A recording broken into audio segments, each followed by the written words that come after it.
Hi everyone, I'm Janelle with Toons Unlimited, and in this video we're going to give this character some color as well as begin to work on the eye expressions. So stay tuned because this video is coming up next.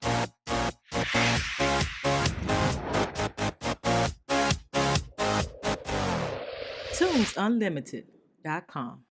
Okay, so we have been working on this character for a little while, and now it's time to finally see this character have color. And what I'm going to do is work from the 0 degree up. And I've basically picked out 3 colors. Actually, the first one is just the traditional black. The second one will be the skin tone. And for now, the third one will be the color of the hair. So I'm going to start to go in and add color to everything. If there's still any open paths that we have not closed yet, I will make sure I close them for coloring. Once we have finished doing everything and we have this character the way we want him to look, we will then convert all of the lines to fills.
Now, because I have the Puppet Producer tool, I am going to utilize the tool because this is the part that really streamlines how fast you can create a character.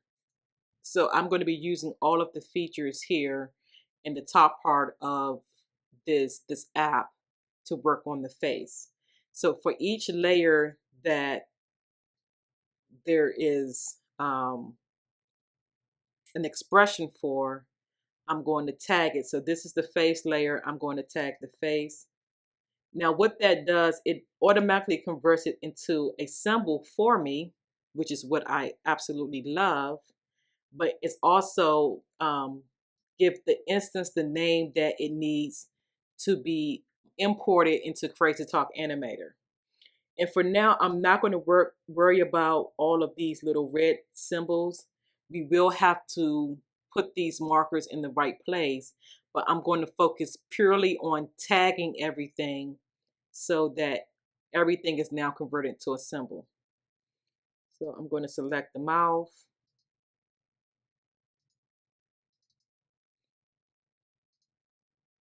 Go to the nose layer. And it's best to do these by the layers and not by just clicking on anything. So I actually did the first one incorrectly, but it's okay because it was just the mouth. It's not a big deal. But for the left ear, right ear, um, When it gets to the eyes are actually, they are normally on separate layers, but you just got to make sure both eyes are not selected when you're converting it into a symbol. So I'm going to do the left eye and then the right eye. I'm going to go back to the hair, and that's the front hair.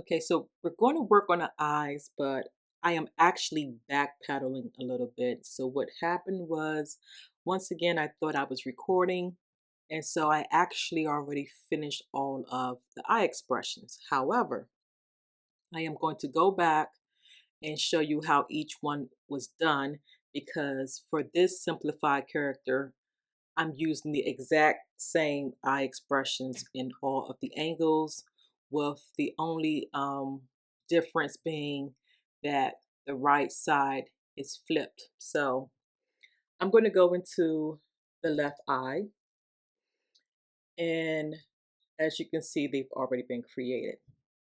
So basically, I'm starting off with making the exact same copy of my original eye, and I'm going to hide this layer for now so that we only see this one eye expression, and if you scroll over, it's nothing else there.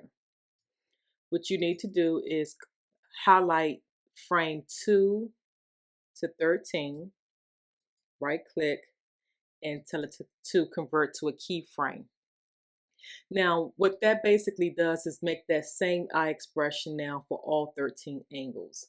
And this is great if, even with a simplified eye expression, because when you have a detailed eye and you've done one eye expression, most of the time your eye pupil does not change in size or location. So you usually want them all in the exact same spot, and really you're making modifications to your top layer that sits above your mask layer, which basically means you're adding a closed eye or a half open eye. You're keeping the eyeball intact and still, and you're making your expressions by covering parts of the eyeball with the skin. Hopefully that makes sense to you. But what I'm going to do is I'm going to go to the eye expression so you can see them here on the Puppet Producer. And these are basically the ones that you need to recreate. So if you go into outline mode and I go to frame 2, I'm going to, since I'm dealing with a closed eye, I'm going to delete this eyeball. But because I'm in onion skin mode, I can see my original eye. Now, using the line tool, the first one is a tight close, basically. And usually for a cartoon, when they're doing a tight close, their eye is in, their eyes is closing right in the middle. So I'm going to draw a line and put a little bend there. So now we move to frame 3. For a gentle eye close, usually the eyelids go pretty much down to the bottom.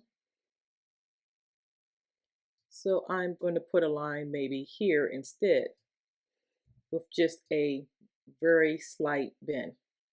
We go to frame 4. Frame 4 is sad eyes, and usually you can manipulate this by just bringing it down some. Because with the eyes, it tends to sag on the outer corner of the eyes. So for frame 5, we're going to kind of look like his eyes is squinting from both the top and the bottom. And we're just going to stretch them out just a little bit. Frame 6, scared eyes. The pupils are either going to be really small or really large. And so for this case, we're just going to stretch everything out just a little bit. So let's see here. Frame 7, eyes scared close. So I'm going to delete this because once again, you can do a line once again, still in the middle like you did the first time. And then you can also do a line that's up here. And you can give it a nice little bend. Frame 8 is angry close. And I'm going to delete this because once again, we're working with the frame. Here, it will be more of, let's bring it down a little bit to about right here. So it's going to be more like a line just going straight across.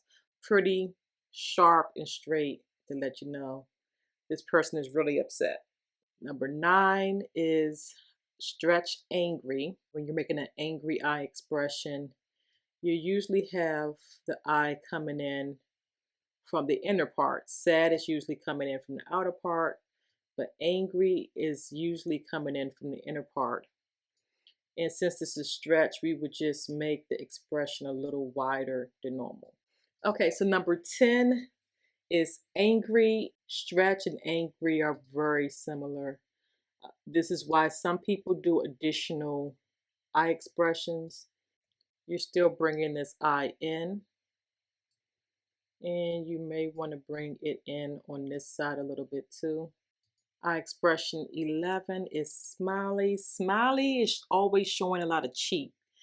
Cheeks are really raised high. So what you want to do is just grab it in the middle and keep going until you get a nice little curve going here.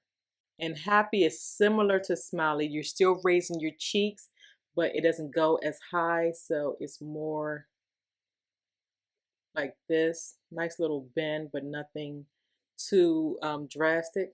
And the last one is your angry raised cheek. Let's bring this in as well as raise those cheeks.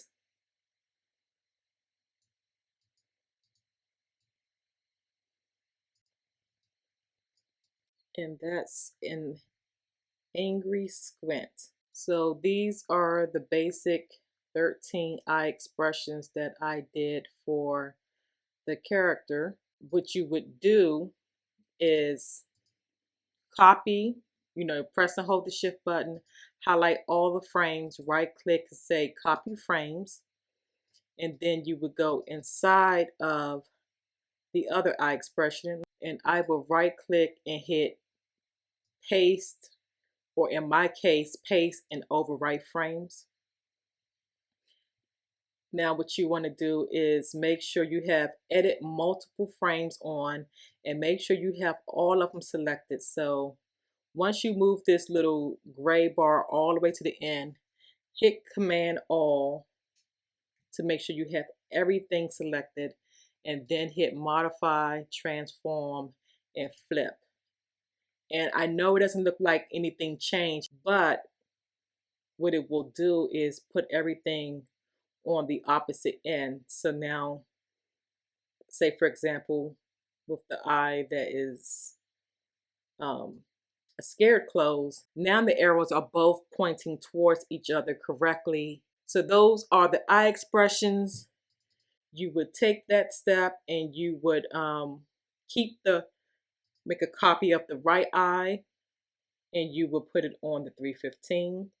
And then you will make a copy of the left eye and you will put it on the left eye 315. And you'll make one more copy of the left eye and you put it on the 270. So this concludes this part of the series. For the next video, I will be covering the mouth expressions, and then we will go ahead and align all the pivots in place to get this imported into the dummy template. And then finally, we get to see how our character looks inside of Crazy Talk Animator while we start doing quality assurance testing. There may be one more modification that I might do.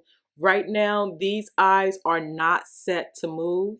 After I see how it looks in the application, then I will make the call on whether I will add the additional layers needed to make them move.